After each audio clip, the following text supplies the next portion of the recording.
Thanks for listening to the AC Wildcats podcast. I am your host, Mike Luke, joined by Mr. William Brad Allis. We have Kevin Thomas in the background. Hello, William. How you doing, buddy? I'm doing okay. How you doing, Michael? Nah, not too bad, not too shabby. All right, we got a lot to get to today. All right, sometimes when it comes to basketball, you just need to be able to win. You just need to be able to have a game where people know that, all right, we still have good players on this team. I don't care that Southern Utah isn't very good. That means nothing to me. They could be playing five guys that look like Mike Luke. That means nothing to me. Arizona just got a win, and it was an impressive win. I don't care if it's fool's gold, whatever you want to call it. A win is a win in this situation, and Arizona needed a win, William Brad Allis.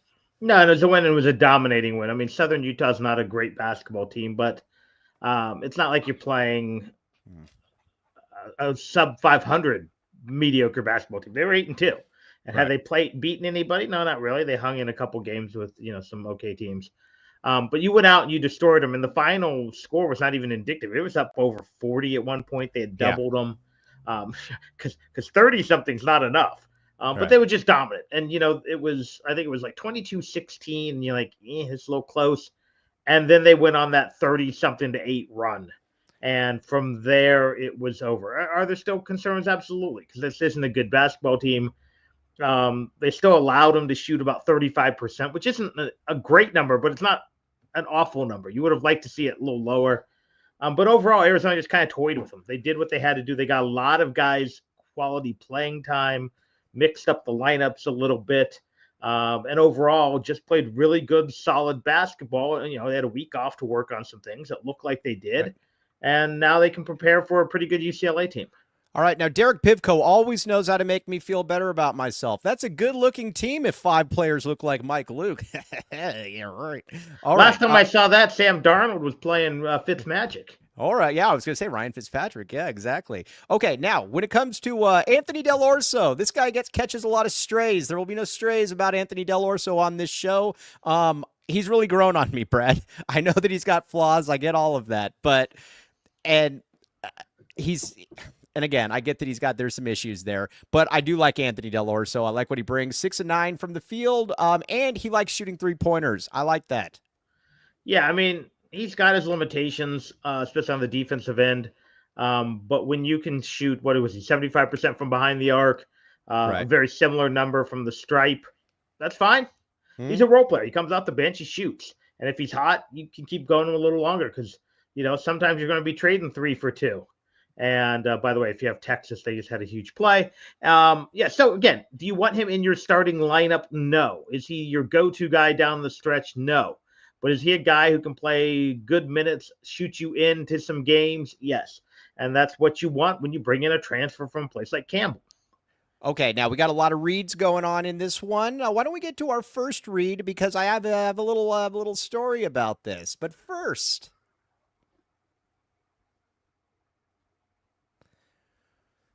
William Brad Allis, when was the last time you drank a NUTRL? Let's be honest. Be honest here. I can see that NUTRL dripping from your cup. Are you drinking I wish I could say I've had some, but I have not tried the NUTRL yet.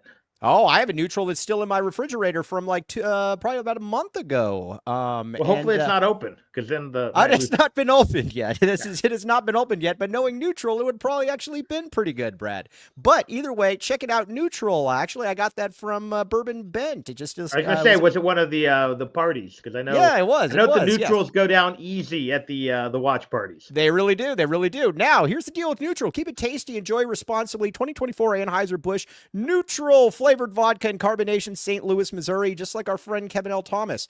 Also, Brad, this game feels like a game where Arizona had a Circle K influence. Would you say that?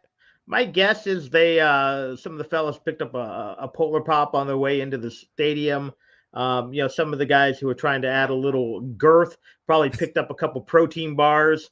Some of the other guys who might just be naturally might have picked up a burrito or a little burger or something. Yeah. All right, I need to be very clear about something here. I get a lot of people that push back on Twitter. I wanted to work at Circle K for 4 hours per month. That was going to be my gift. I wanted to work there 4 hours per month so that I could back the brand and I could get a bunch of free merchandise. The people above me said, Mike, you can't do that. Do not blame me. I gave my best effort. But here's the deal. Inner Circle, you can be like, you like cheap gas, Brad. This is true. Who doesn't? All right. Join your circle for free by downloading the Circle K app today. Terms and conditions apply at participating locations. Visit CircleK.com for details. If you need any more, it's the official pregame hydration stop for Tyler and Riley Allis before they play either baseball or volleyball. What is your favorite Circle K? Rutherford and La Cholla in my hood. Oh, come on. It should be that one on 6th Street. That's the best Circle K.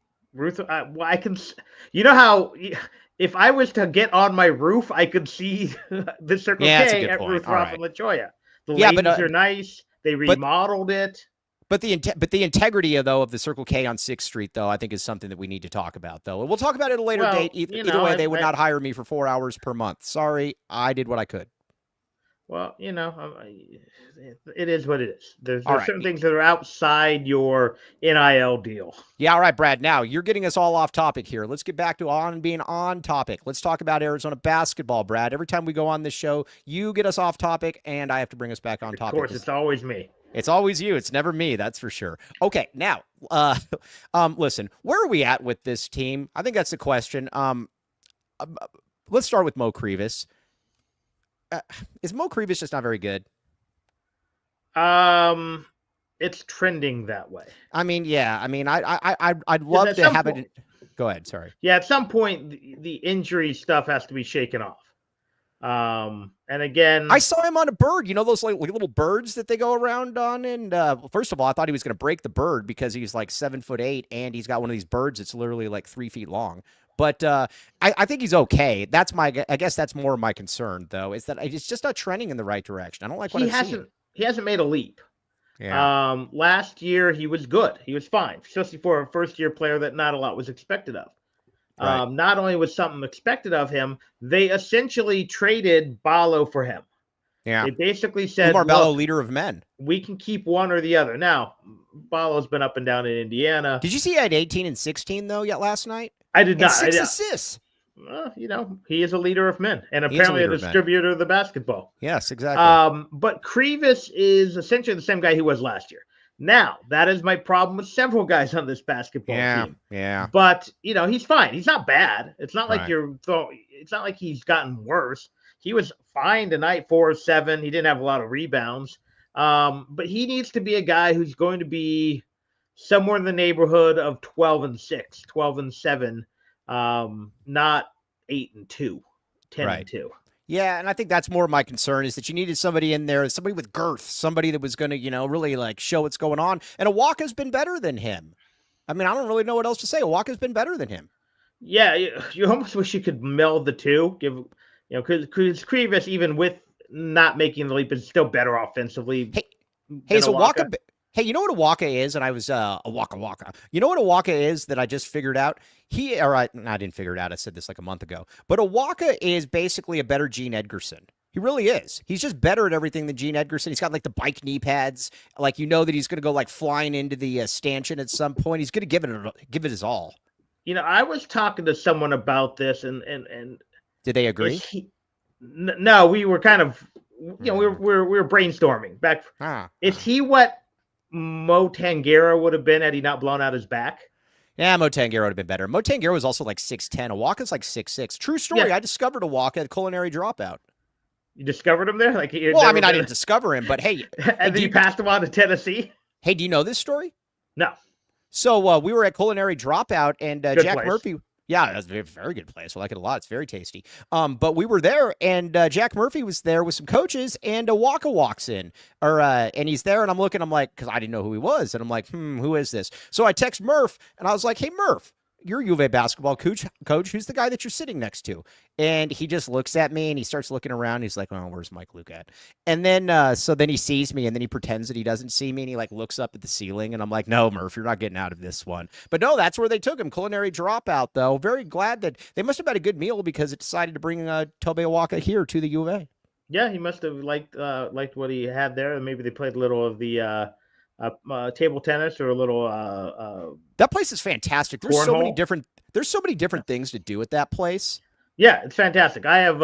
Do you ever take the kids there? We have, yeah. One of the baseball, one of the baseball dads works for that company.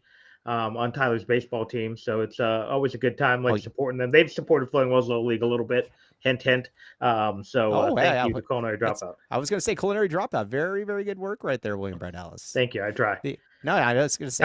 Eventually, I'm going to get all the sponsors in eventually. Brad, here's the deal with us, Brad. We have such a low bar to clear on this show that if we clear that bar, it makes us look much better than we should. Well, there you go. Yeah, exactly. And I need low bars to clear because I'm 5'6". Well, I know, Brad. I always feel like a giant next to Brad Allis. I never feel like a giant. Okay, so, but that's my problem, and I think that you kind of hit the nail on the head. This is a good win, but I think my concern, though, still is that it just doesn't seem like a lot of guys have made a ton of leaps. Like, I thought KJ Lewis was going to be better this year. I mean, he's good, obviously. I thought KJ Lewis was going to be better. He just hadn't been that good. And this is where I got to figure out, like, how much of this is losing Coach Foy, who's your development guy? How much of this is just, guys who kind of peak early? Mm-hmm. And how much of this is just, okay, they've got a round into shape, and maybe some guys will. And I thought today Lewis looked as good as he has all season. Mm-hmm. Now, granted, a lot of that was just that other team was just telegraphing passes. That was one of the weirdest things ever. I've never seen a team that literally is just going to tell you where they're going to throw the football or throw the football. Well, it was on his second dunk, the one right before the end of the half, because I rewound. He literally cheats and then has to retreat and then go back and get the steal because the guy almost didn't throw it because he was too early to the spot. Right. Now, normally I don't eat on the show, but a little lightheaded. Sorry, I do apologize if I get yelled at. Not my fault. Now. There is a point in here, Brad, I want to touch on here because Edgar Ortiz, the great Edgar Ortiz, make a very good point here. If we don't get Pete Burries or Arenas, is all faith in local high school recruiting lost in Tommy? Yes. Listen, you got Elijah Arenas reclassifying. You have to get Elijah Arenas. There's some stat that I think 24/7 or Rivals put out. Legacy kids end up at their parents' school something like 94% of the time. And elite legacy kids that are like 4 and 5 stars. You look at the Boozers, Jason Richardson, Carmelo Anthony. They always end up at their. You have to get Elijah Arenas, period, point blank. Well, especially when Gilbert has come out and said he thinks the best NIL opportunities are in Tucson, because he can play off his name. So, yeah, I think it's a very important, unless, again, it's a Burries or Arenas and Burries commits first. That's fine. That's different. But I have to get 2 of those 3. And would you agree with that? Yeah. I do. And this isn't the case. I was talking to somebody today, and I'm not going to throw out the kid's name. They were criticizing Arizona football recruiting a few years ago because they couldn't get an alumni player's kid. And I'm like, well, that staff, right or wrong, didn't want him. Right. Arenas is legit. And again, in football, sometimes not all 3 stars are built the same. Sometimes one team loves a 3-star, another doesn't.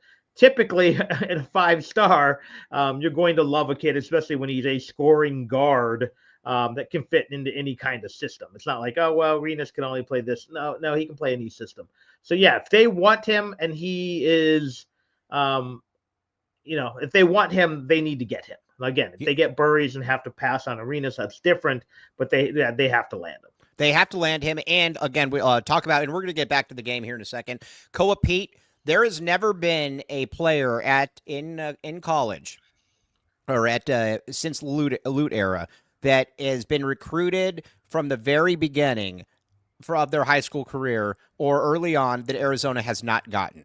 And again, somebody that's stayed in state, that's somebody that's indigenous. You can go back to indigenous always sounds wrong, but it's actually the correct term there. Whether that was Sean, whether that was, Deron Johnson, whether that was Richard Jefferson, Mike Bibby, Jared Bayless, Channing Frye, I can keep going. You have to be able to get Koa Pete. There's no reason you can't let Koa Pete out of the state. The only thing with Koa Pete and to a lesser extent all these guys is it's now a bidding war. Mm-hmm. You can do everything right in recruiting. Right. At the end of the day, at the last second, it won't be Duke, but Virginia Tech comes with a bag and can pry a kid away. Right. Now, this used to happen a little more secretly. There might have been a guy considering Arizona, DePaul, Illinois, and wound up at the school he never took a visit to back in the early 2000s. Right. But for the most part, it's a different landscape. You know, as much as you've done everything right with Pete, if someone offers $500,000 more a year, you could lose them at no fault of your own, other than maybe, okay, you got to go back to the boost and see if you can get the money. But at some point, you just can't get into bidding wars. Yep. And again, but there's certain kids. NIL There's certain thing. kids though that you have to do that with. Yeah, but at what cost? Well, I mean, I guess at what point does it get too high? And I don't know. And I'm not saying Pete is that guy, although the NIL seems to be as important to Pete as a lot of almost any recruit I've seen in this new era. Right. Now, I will say with Pete, because again, we're getting on this. The problem, though, is, and in my opinion, is that Tommy, and I love Tommy Lloyd. I hope Tommy Lloyd is here for the next 40 years, but he's not recruited high school well. He just hasn't. You could say that, and this is a fair point. Josan St. On would have been here if it wasn't for Caleb Love returning. So it's not like he hasn't got any, but I think in Arizona, you should every single year be able to get a 5-star with a 4-star mixed in, and that really hasn't happened. And so Arizona's got to up that, in my opinion. Well, yes and no, because some of it is missing on guys. Boswell missed on him. No, but I give him credit for getting Boswell because he's a 5-star kid. I give him last credit year for he that. brings in Carter Bryant. A year before he brings in KJ Lewis, who again maybe wasn't the 5-star guy, but he's a good player, really good player. Yeah, so it's not like he's settling for a bunch of 2- and 3-star kids. But no, you probably need to string together 2 or 3 per class as opposed to 1 or 2 per class. Right now, especially when you're relying on less proven transfers. Now, I will say Caleb Love is proven, but these other guys, Townsend and Dell'Orso, you didn't know what you were getting exactly. All right, now Arizona didn't get Jahi Carson because of Nick Johnson. They were you got Arizona basically chose who they wanted. And they didn't. That staff didn't love Carson. Well, I mean, Carson at times was kind of a putz. So he was immensely athletic. He couldn't shoot. Not that Nick was a great shooter, but Nick was a safer prospect. It was hard to not see Nick Johnson being good at the U of A. Nick was always going to have a low or a high floor and a high ceiling. Carson had a high ceiling but a low floor. All right, now let's get to and had a great career, but he was not. Nick Johnson was a Pac-12 Player of the Year. You chose wisely. We're going to get to Caleb Love here in a second, but first, it's time to pay the bills. Branded bills. Is that a Branded Bills hat, William Brett Allis? Well, I don't even know what hat this is. My wife got it for me. It could be. I'll look. All right, now Branded Bills. Here's the great thing about Branded Bills. You can head to brandedbills.com and use code PHNX for 20% off your first order. Our good pal Kevin L. Thomas wears Branded Bills. This is true. We need Dennis Walsh to wear Branded Bills when he's all gallivanting around in his cool spacecraft. We need Dennis L. Walsh to wear one as well. Do the cool kids wear Branded Bills? I don't know if the cool kids did, but several kids on my Little League team I coached did. Really? Yeah. Interesting. Very interesting. I did not know that. Branded Bills. Check it out. You will thank me later. Also, again, we're going to get to Caleb Love here in just a minute, but first, there's another thing that we need to address. We need to address the elephant in the room here, William Brad Allis. I'm not that heavy. Sanderson Ford. Girth. Strength. That is what a Sanderson Ford is. Now, Arizona's lost its entire offensive line. Why in the world wouldn't you just line up 5 Sanderson Fords at this point and just say, all right, let's see what you got now. Just put 5 Sanderson Fords there. I believe that's called vehicular manslaughter, but it's a great idea.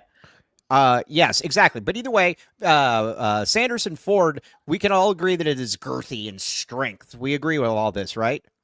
Yes. Right. Okay, because either way, check it out, Sanderson Ford. Now, Sanderson Ford, very, very interesting here. You can get the new 2024 F-150 truck with 3.9% APR financing for 66 months, plus up to $4,000 cash back, similar savings on over 900 new and pre-owned vehicles on the lot. Plus, get an additional $1,000 Amazon gift card on Bronco Mach-E Lighting F-150 and Expedition on Black Friday, Saturday, and Monday. Support, girth. Okay, Caleb Love, listen, I get beat up a lot for my love for Caleb Love, and I understand it. He can be a maddening player. I get it. Where are you? And again, Ryan Neal, you're generally much smarter than me, so I'm not, where are we with Caleb Love? My point, my question, my hope this offseason was that he was going to come back, and I don't know if I put some of this on Tommy, some of this on him. I don't know who I put it on. My hope, though, was that he was going to be able to turn himself into a player that when he got into the paint, that he would be able to, suffice with bad shooting nights by being able to get into the lane, get some free throws, get people set up. It's kind of more of the same Caleb Love. Well, that was the irony tonight is he was fine behind the arc, 2 for 5, that's 40%. He was 1 for 7 inside the arc. But I want him at the free throw line. Yeah. I don't understand. I cannot think of, and I wanted to ask you this. Has there ever been a player like Caleb Love at the U of A? I mean, I think the closest comparison to me is still Mark Lyons. Mark Lyons, yeah. Right. There's been some other, but no, he's kind of unique.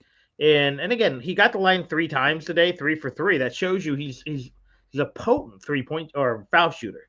Mm-hmm. But for some reason, he doesn't seem to draw a lot of contact. And when you're going 1 for 7 inside the arc, that's not good enough. Again, he was fine behind the arc today. But he needs to be, a guy who shoots 40 to 50% inside the arc, shoots 35 to 40% behind the arc, and gets to the line 5 or 6 minimum times a game, if not 9, 10, 11 times a game. Now, because that's free points. All right, Ryan Neal, the great Ryan Neal. By the way, on this show, we do not like people with 2 first names. Only Mike Luke and only, I'm going to say, hey, does Allis count as a last name? I think it does. Or is a first name? Spelled differently, but it's pronounced the same. Like William Brad Allis in Wonderland. But how can you, then this is kind of the crux of the whole Caleb Love experience. I get this. How can you be a 5th-year senior, be elite at driving the basketball and getting to the free throw line, and all he does is chuck threes? Now, let me ask you this, and this is a question for all of you in the chat and for the great William Brad Allis. Is also some of that on Tommy for kind of allowing him to just do whatever he wants?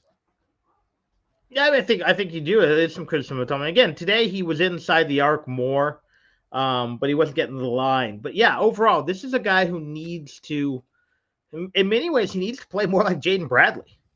Yeah. Use the drive to open up the outside shot, not vice versa, especially when you're just not shooting as well this season. And again, today, 2 for 5 from behind the arc is a perfectly good number.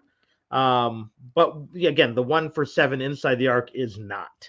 And that's the problem. The fact that he only got to the line 3 times. Now, again, 3 for 3, nice.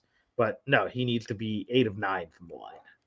And I guess that's still my question, though, is do you put some of this on Lloyd at some point listen, if Caleb Love came back, that's a good thing. I'd never eat on the show. I do apologize, but feeling a little lightheaded, so I had to get something in there. But I still think that at some point you have to exhaust that avenue and say something to the effect of, hey, we need more. I need you to diversify here.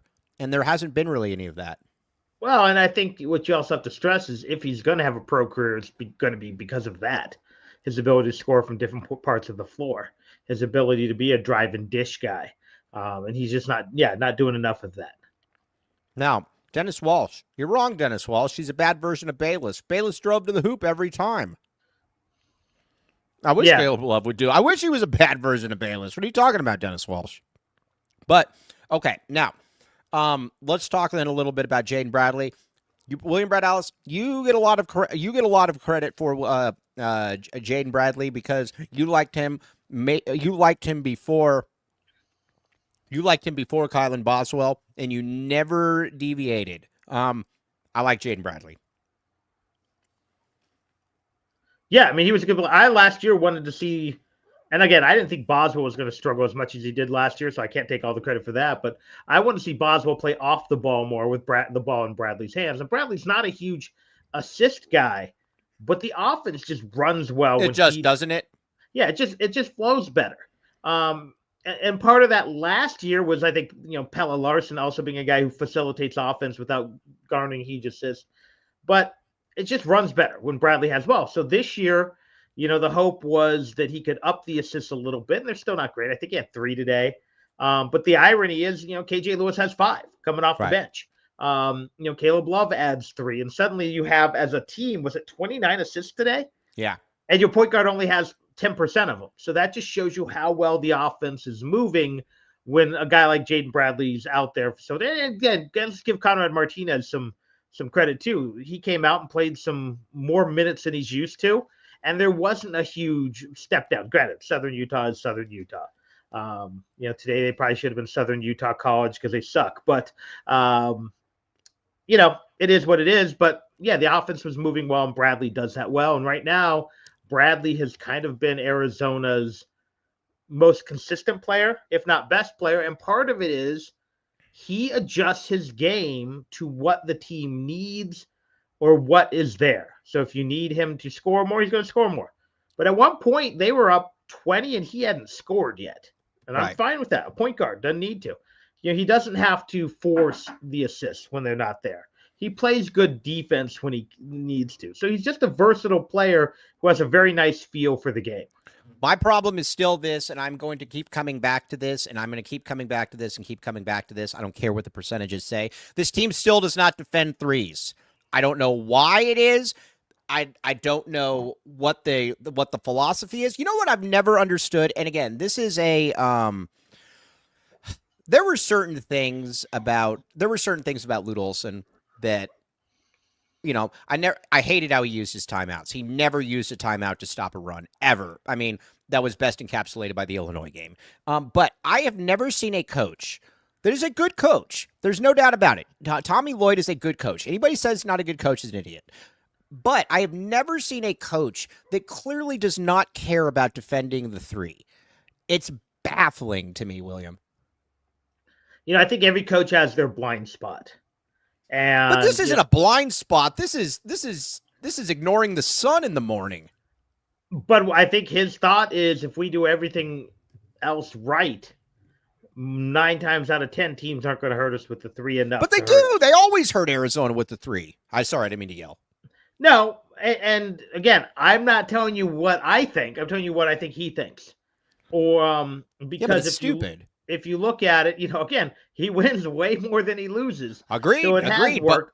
But unfortunately, yeah, you can look back. Although I would argue that most of their tournament issues were not 3-point shooting issues; they were their offensive issues. No, I would agree with that. But I'm talking you could argue that maybe it does work, and the problem is when you can't score against Princeton, when you can't score against Houston, when you struggle to score against Clemson.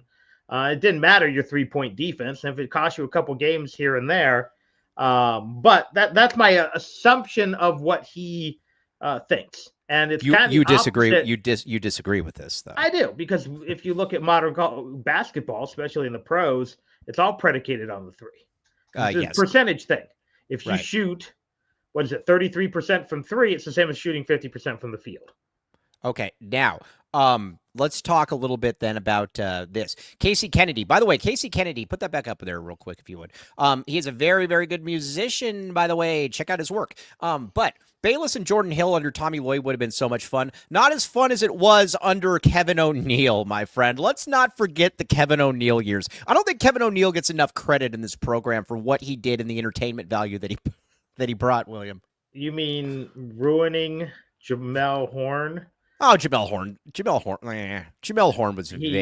Horn was super talented, and that guy. But there was a lot missing with confidence. There was a lot missing with Jamel. But my favorite was we used to sit baseline, Rob Lance and I, and he would pull Jamel Horn, and Jamel Horn would look over at one of the trainers and be like, "I'm done," and he was right. He wouldn't play again. He'd start and then not play again. I've never seen anybody, though, intentionally foul twice in the same week. Oh, it was awful. That was awful. No, I mean, again, Jamel Horn was one of the... There were problems. Jamel Horn was... Okay, you had Jared Bayless, and you made him run the weave at the top of the... I know. It was so great. With another elite scorer. Yes, exactly. But yes. All right. Electron Vibes says gave up 10 threes to a cadaver team. No bueno. Yeah, I don't know. Yeah, I agree. I don't know why that is. That's clearly a lack of. Certainly doesn't care. Certainly doesn't care about that. Now, all the people though that were complaining that Arizona doesn't have a spacer, is that spacer Anthony Dell'Orso? Yeah, but I don't know if you can count on Anthony Dell'Orso. I mean, again, he's a role player. He's a piece. He's a piece off the bench. You know what I don't get? Let me ask you this, though. We keep hearing people say, well, you can't play him because he's bad at defense, but this team doesn't defend the three. So just have him play inside the key and just tell him to stand there.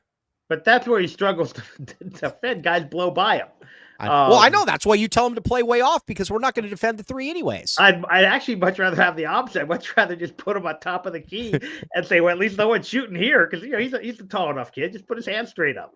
Yeah. I don't know. I don't know. It's not great. Okay, now let's go to the lovely Erika Day, our sideline reporter. Erika Day, making all kinds of friends. Erika Day out drink. Oh wow, this is called high def clarity that Erika Day is joining us with. Were you at the game, Mike? I was at the game. This is the quality CBS Sports Network ad. Oh, that's why we have Erika Day on. It was not great. Well, actually, her camera's better than CBS Sports Network. Hello, Erika Day. Hey guys, how are ya? Yeah, not bad. I was going to say, are you still hungover from all those neutrals last night at the casino? Losing at bingo is not for the faint of heart, guys. All right, now fill us in. What did we miss at the? What did the Tommy gun have to say? Well, first of all, Tommy, I want to make this very clear, and I just heard you guys complaining about the 3-point defense. Yes, and we will. Tommy is not satisfied, and I want to make that very, very clear. And they have a week of practice, and KJ said this past week was the hardest week of practice that he's had since he's been in Arizona. And I would suspect that this week is going to be very much no different than last. Like I said, I get an overwhelming sense of not satisfied from Mr. Tommy Lloyd himself. Mr. Kevin, do you have my videos ready? Or... Oh wow, man! Talk about demand. I know, I'm so needy. But if so, I'm hoping Mr. KJ came off the bench today, and was he the leading scorer? Did he end up? No, Anthony Dell'Orso was, huh? Mm-hmm. Yes. Yeah. Yes. KJ ultimately did ask to come off the bench for the greater good of the team, and I think it's just really important that the note is made that this team is interested in doing things that are what's best for the team, and it goes. Oh, there's a bunch of good kids for sure, no doubt. Right, and so with Carter starting over KJ, it was a KJ thing, not a punishment. The punishment from the technicals has not continued. So I wanted to make that very, very clear that it was KJ's idea for the greater good of the team. Okay. But since Kevin did just tell me that we've got my video clips ready, I wanted to play this clip of Tommy talking about the importance of the bench unit today. They scored 62 points off the bench today. Obviously, KJ was one of those players. And Anthony Dell'Orso absolutely slobber knockered on Southern Utah. Slobber knockered. It's a good word, right? That's a good word. Yeah, I like it. But so yeah, Kevin, if you could play that clip for me. It really wasn't planned on early in the week, and KJ came to me the past couple of days and asked if I would be open to him not starting. It was his idea.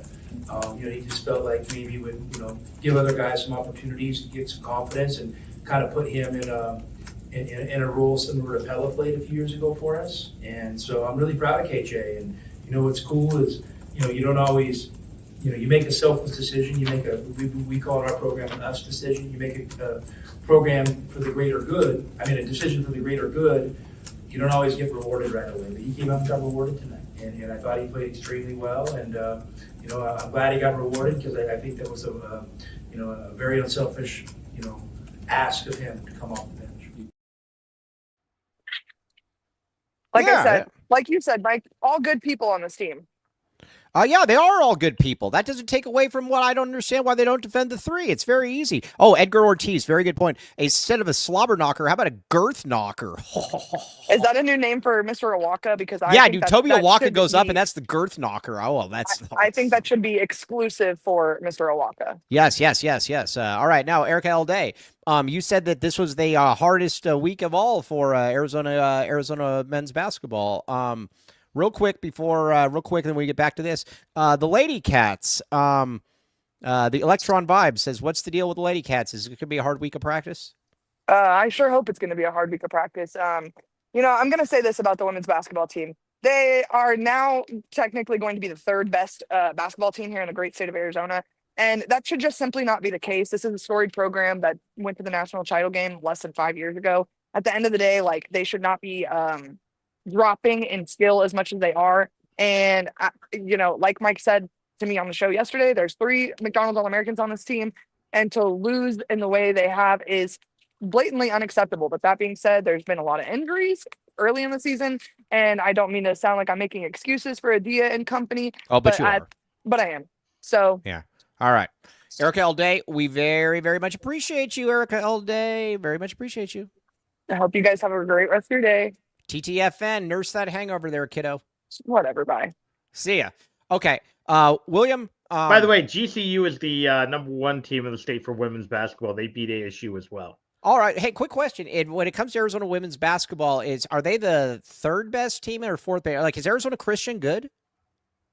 I have no idea. Does Ottawa University of Mesa have a team? I don't know. I guess they can still beat ASU and get back to number 2 or 3. Right. I don't know. Yeah. Let's see. Another team. Yeah. KW says another team with the team, or another game with the team completely uninterested in defending the 3. Tommy is definitely coaching it. Yeah. I can't. I can't sit there. I can't argue. I can't argue with any of that. Now we need to talk about the internationals. This to me is odd. Why Tommy's kind of struck out on all of them. I mean, again, I'm not going to give up on Krivas yet, but he doesn't look very good.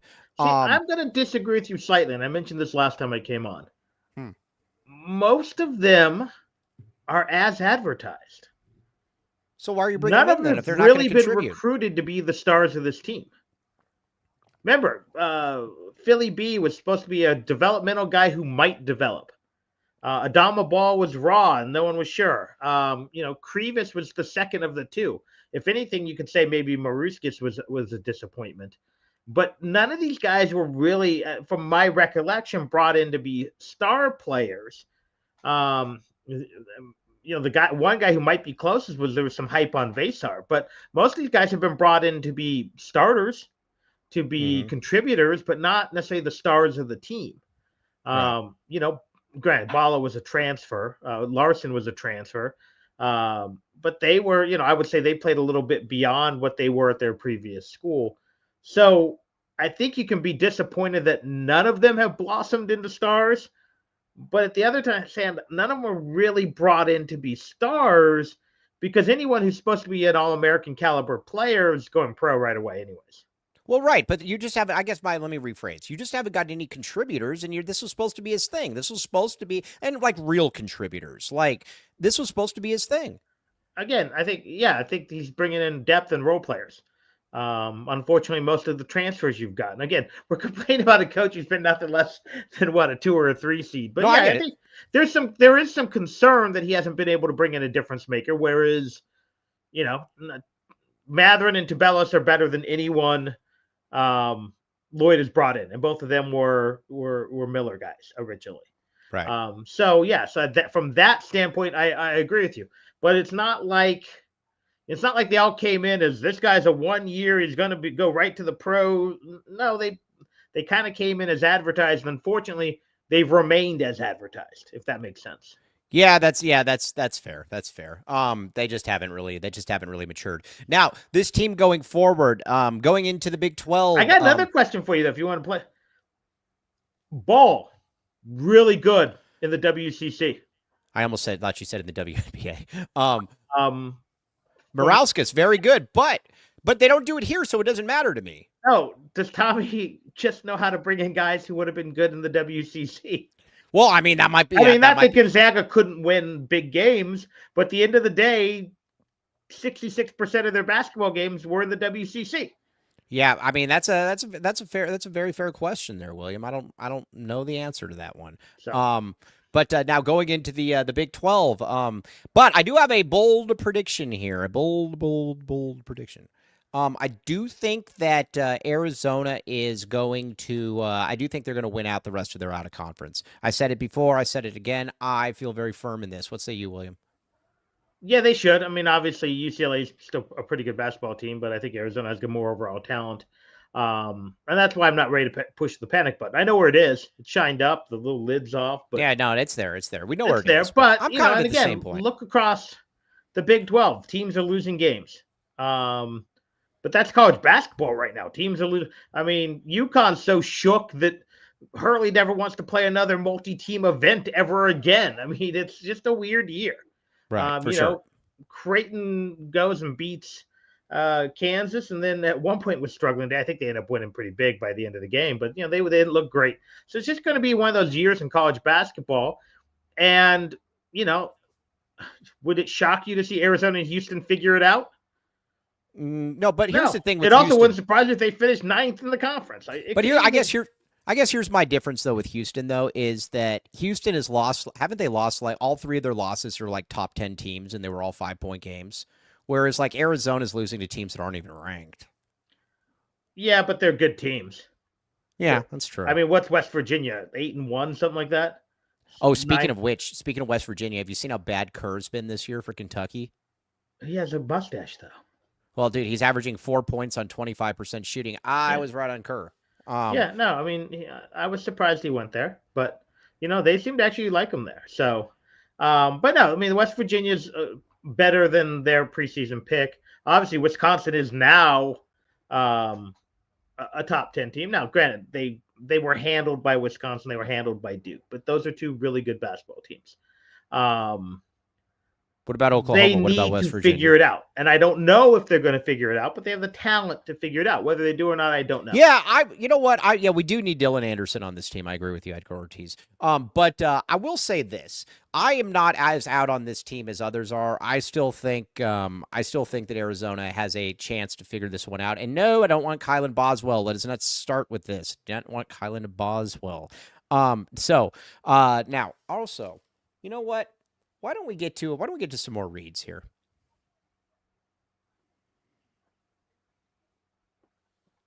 All right, baby. You know what time it is. Let's get the wave going.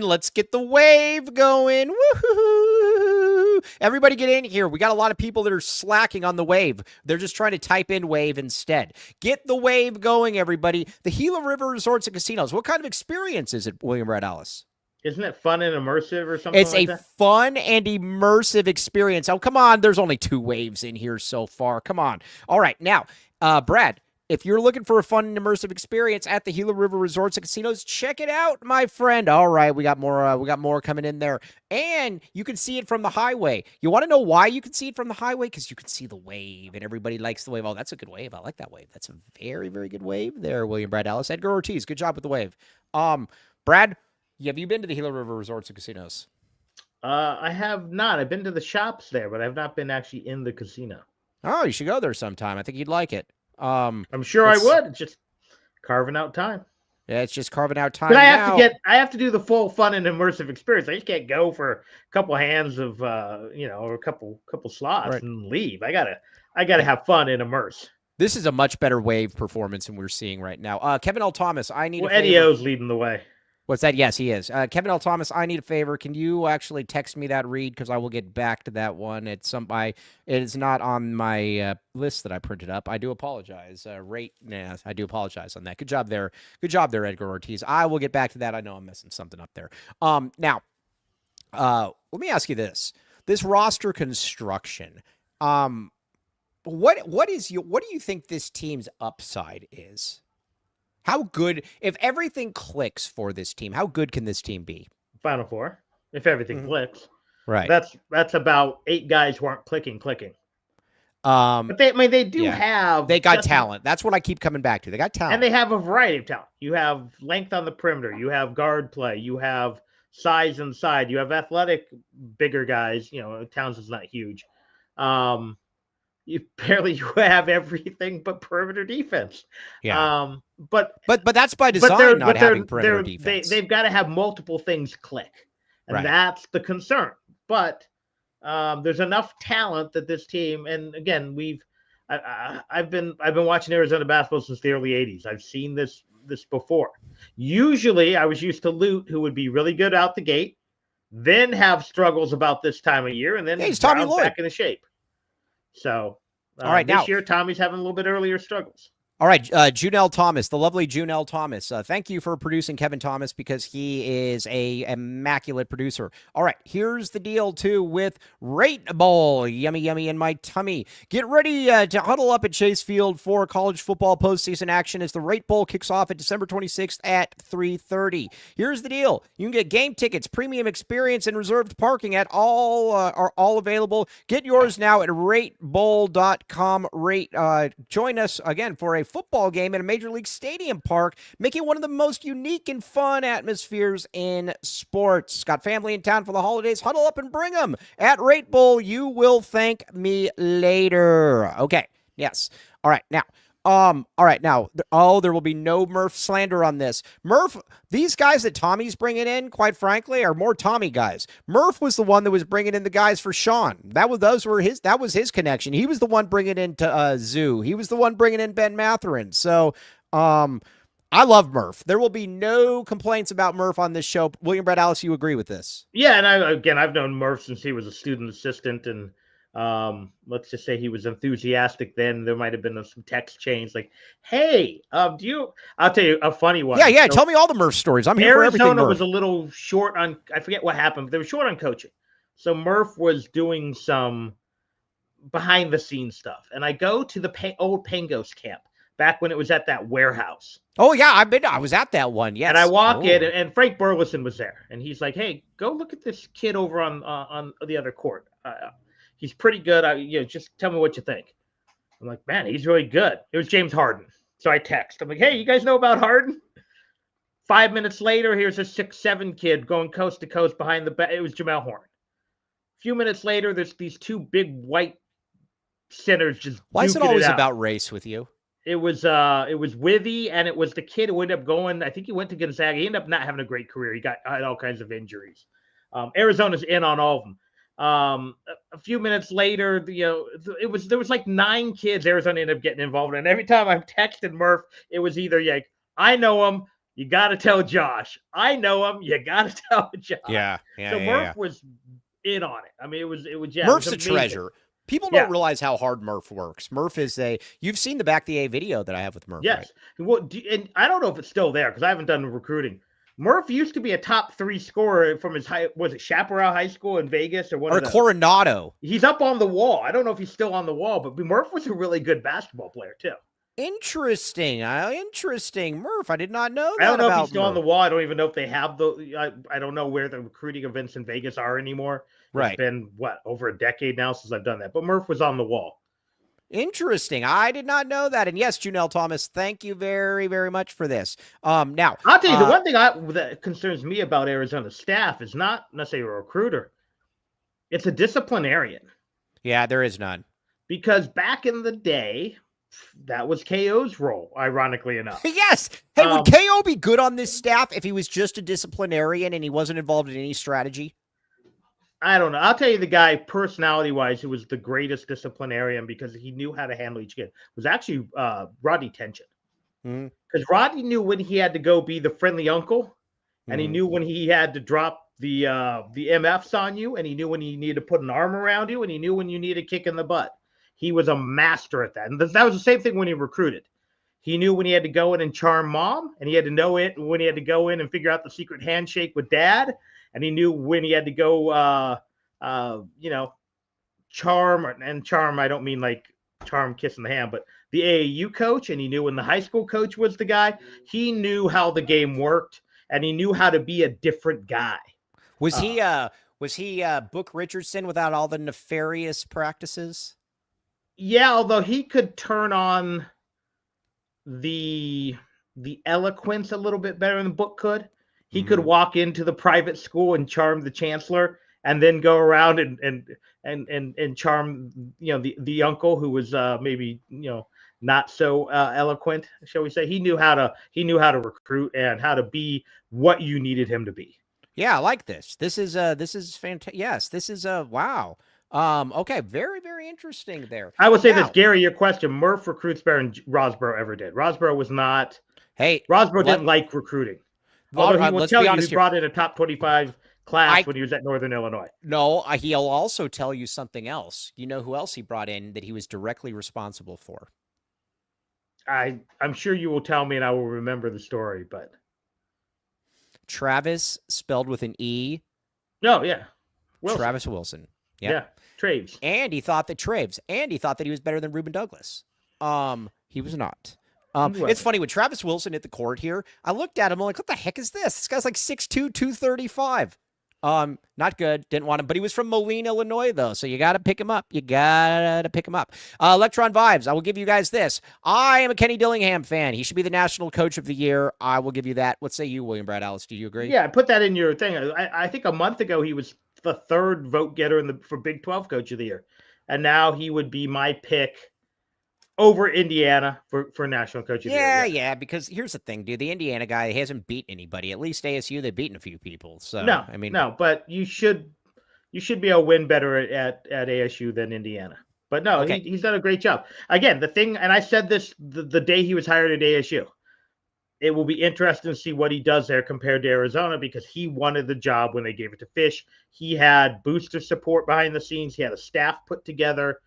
And they went with Jed Fish, and obviously that wasn't a bad move for Arizona because it worked out for one season. But be interesting to see where you'd be in year 4, or is it year 5 of the Dillingham experiment, rather than year 2 of the Brennan experiment. All right, yeah. Year 2 of the Brennan experiment. It's going swimmingly well. But guess what else is going swimmingly well? The Desert Financial Credit Union, by the numbers. Okay, America's #1 credit union. Kevin L. Thomas, I beat you to that. Hey, listen to this. Kevin L. Thomas just messages me right before I said it. Kevin, I am proud of myself. All right, here's your Desert Financial Credit Union by the numbers. Arizona was better than Southern Utah, and these stats all indicate that. William Brad Allis, you would agree with this? Yeah, the two I really look at is, they out-rebounded them. They had 9 more assists than they had, and Arizona had 9 less turnovers. Yes, no cap, as the kids would say. No cap. Also, for anybody that's complaining, they would also say Southern Utah was selling. I've never heard selling. What is selling? If you're selling, you suck. You're not doing well. You're selling. Oh, okay. How about and Cope? Anybody I like Cope as well. Anybody that says, anytime you get into an argument with a Gen Zer, they always say, rent free, and then if you're like, no, we're having a debate here, and then they say Cope.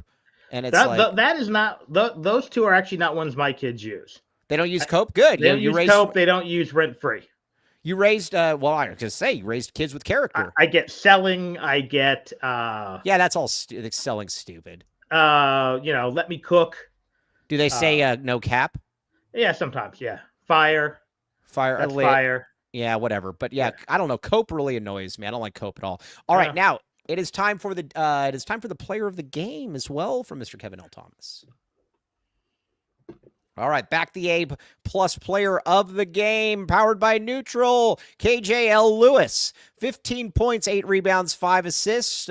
Listen, Arizona, I've said this from day one. Arizona, if they want to get to where they want to get, KJ Lewis has to be an all-conference type player, William Brad Allis. This is true. Yes, absolutely. And again, I wouldn't change that. That'd be my guy. But although he did not score, they would notice that Carter Bryant had 9 rebounds and 5 assists. For sure. If you could just add 8 points to that, that'd be a great line. But no, yeah, it's KJ Lewis today. He was great off the bench, and that might just be the place for him. Right. And you know what? Sometimes it's just a little bit better. Like you said, it worked for Pella. Maybe it works for KJ Lewis as well. Now, going forward, let me ask you this, Brad. Oh, by the way, hey, can you do the show on Monday? Yeah, I should be able to. Nice. Girth. Let me double check that, though. I'll check it while you're talking. Yeah. Okay. Now, Conrad cannot play against good teams. People, you got to stop saying this. I cannot put Conrad in against good teams. Brad, do you agree with this, or do you think that I'm an idiot? See, here's my problem. I would say probably not, but I need to see it. But I don't want to see it because I might not like it. Does that make sense? Yeah. So you're a lot of times when you're like, I think the backup quarterback may be better. Yeah, I don't know, but I don't want to test it to find out. Yeah, I don't want to test it either. Yeah, I'm good on that. So, but yeah, I don't know. I like what I've seen from Conrad, but I'm not ready to throw him out there for quality. Conrad or Comrade. Now going forward, then what do you want to see from this team going forward, William Brett Allis? I just need to see more consistency. Because it seems like if you look at the Duke game, they defended pretty well. They couldn't score. Against Right. Wisconsin, they couldn't defend worth a damn, but scored okay. I need to see a more consistent effort. I'd like to see better perimeter defense. I'd like to see, like we saw today from KJ Lewis, incremental improvements in some of these guys who haven't improved from last year. And I want to see consistency from Caleb Love. That's a lot. I got a big list. Right. Yes. It's like I'm going to the Costco for basketball team development. I yes, need to exactly. fill that thing out. I need to fill out the big old box of stuff I'm bringing home. You know, there was somebody that there was a listener that told me that you can get triple ply at Costco. You can't. I went there looking for triple ply. You can't get triple ply at Costco. I don't. I'm in the Allis family. It's we're out of toilet paper. Run to the corner store. Run to Circle K. Well, we usually go to a grocery store, so I'm not paying a little bit more. But yeah, it's not unusual. Yes, exactly. Now, something that I need to have happen here is I need Trey Townsend to score a lot. That's if he's going to be out there, I need him to score, and I need him to score against good teams. That's where I am at with this team. I'll be honest with you, I don't have a ton of faith in Krivas. I'd love to be wrong, but I don't have a ton of faith in Krivas. I think that Trey Townsend needs to be somebody that you can count on getting 14 points per game. I'm at the point now where I just need the position group to get me 20-something and 15, I think, 25 and 17. Whether that's one guy having a huge game or 4 guys having okay games. Right. Now, okay. Because that's what I think it's going to be. I think it's going to be up and down all year from that group. Yes. Okay, now, we very much appreciate you all in here. Circle K napkins. No, do not use Circle K napkins for that. Edgar Ortiz, get your mind out of the gutter. Come on, you're better than that. All right, William Brad Allis, you got any podcasts? You got any stuff? Fill us in on what's going on. I'm trying to carve out time. It's just I'm super busy at work. My normally cushy 45-hour-a-week government job is about 70 hours a week right now. We've got some open houses for transportation project feedback that we're working on. So if you see that advertised for the RTA, come out and say hi. And we'll pretend like we're talking about transit projects when in reality we'll be talking about big men and transition buckets.